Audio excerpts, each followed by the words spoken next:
Hello and welcome to the IPSC Connect. I have with me Major General Ajay Singh Chauhan. He is the Managing Director for the Army Welfare Placement Organization and over 35 years of experience, and I think he'll be the best person to basically explain about his experience in the Indian Army, and then we'll take it up.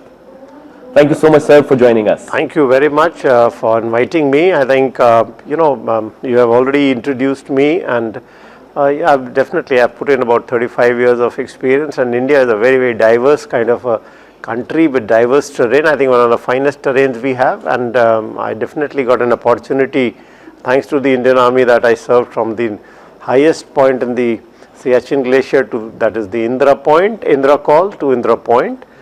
While during my course of the service, I think one has been fortunate to have been into operations, into logistics, overseas movements, meeting delegations, being part of the delegations abroad. So I think thanks to Indian Army, we got a wonderful opportunity and this kind of an experience under very, very hard conditions. Yeah. Thank you so much. So presently I am, as he introduced me, I am the Managing Director of the Army Welfare Placement Organization, and this is one organization of the Indian Army which is essentially mandated for providing placements to the Army veterans who retire from the Army today. Not only veterans, the widows, wards, dependents, so the canvas is very huge. And I would also like to highlight here that the skill sets which we have is variant, and it's a large organization. We have approximately approximately 3.5, 3.8 lakh ex-servicemen in my database, and we function through a website called xarmynokri.com. xarmynokri.com. And it's a very interesting thing that, like we were discussing before the start, that we have the finished products. Like all these people are very well trained, well disciplined. Only thing we need to align them with the industry. You have worked very long in the Indian Army, I think over 35 years. Where do you see the challenges in supply chain when it comes to the Army? You see, no operational plan is successful unless you have a sound logistic plan. So logistics and supply chains is one of the most critical part of any operation. So you got to have this very well in place, and as people talk about it, all these plans which are there, they vanish. Rather, they get disrupted. That somebody was talking today, the moment the first shot is fired. So you got to plan for contingencies. If you may plan 100 kind of contingencies, but when the shot is fired, I think it is the 101, 102 contingency which comes into play. So you have to have a very, very sound mind and plan your logistics with absolute flexibility. Yeah, but let's say any one challenge that you have seen which is like which may require an intervention to correct it, and I'm sure, see, Indian Army among the civilians, they are the best in terms of trained, discipline, but I'm sure like all supply chains there could be some gaps in this supply chain as well.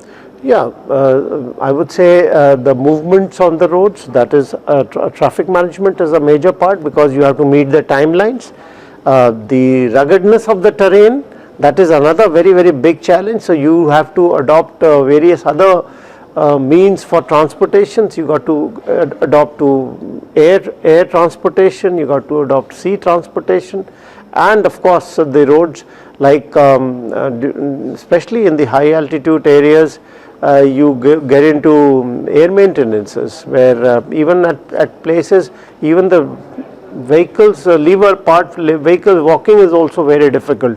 So there you have to adopt to airdrop of the supply chain. So that's what I said right in the beginning, that you need to have a very, very flexible mind and open mind. You can't go with sacrosanct ideas and plans which you feel that that is an ideal situation. But very rightly you mentioned the challenges. The challenges are numerous. Yeah. This is one of the challenges I thought I must highlight. Yeah. Thank you so much for highlighting this. What one advice you would like to give to the professionals who are making their careers in supply chain? Supply chain is a highly professional kind of an area. You can't run with jugards. You have to upskill yourself. You have to skill, upskill and reskill. I think that is what he have to, because learning is an everyday process, and we can't go unstructured way in carrying out or in bits and pieces, carrying out your studies. You have to be very professional, because they're going to be very competent, and a very competitive world. Right. Yeah. In any field, we see that there is a skill development program. An army, of course, there is a lot of physical and mental, development programs. But do we have also programs related to the scope like procurement, supply chain? You see, you will be surprised that the armies have their own institutions. They have Institute of Material Management, where the people are only trained in management of material. There are Army Institute of Supplies and Technology. They are only specialized in this particular field. There is another field where Army trains you in the supply chain as mechanical maintenance of the equipment and the vehicles what you have. There is another area. So Army has got inbuilt institutions, and these people are professionals. Like I happen to command one of the logistic, I would say major logistic formation, where I was responsible for the entire theatre, for managing the entire supply chain. So I think Army trains you very well, because we can't have unprofessionals in this organization, because there is no chances. The enemy doesn't give you second chance. Absolutely. So you have to be prepared for everything. Yes. So if I ask you like on digital transformation, and this is very much a talking point globally, when it comes to elevating the processes or the people or technology, where do you see it is going to help in terms of be it army or even for the civilians for their processes in procurement and supply chain? You see, digital transformation is an order of the day. If you don't join them, you will be ejected out first, and you have to update yourself in digital transforming. And digital transformation makes things very easy. Even for defense organizations are also getting into digital transformation in a very big way, and today I think they are working with a tremendous amount of vigor, and I would say they are connected in the latest digital transformation which take place. And if you talk of people in the civil who have to look at digital transformation, I think there is no escape route. You got to join the bandwagon of the digital transformation. There is no escape at all. Right. It's inevitable, I would say. Thank you so much for joining us, sir, and it's always a pleasure to speak at least someone from the army.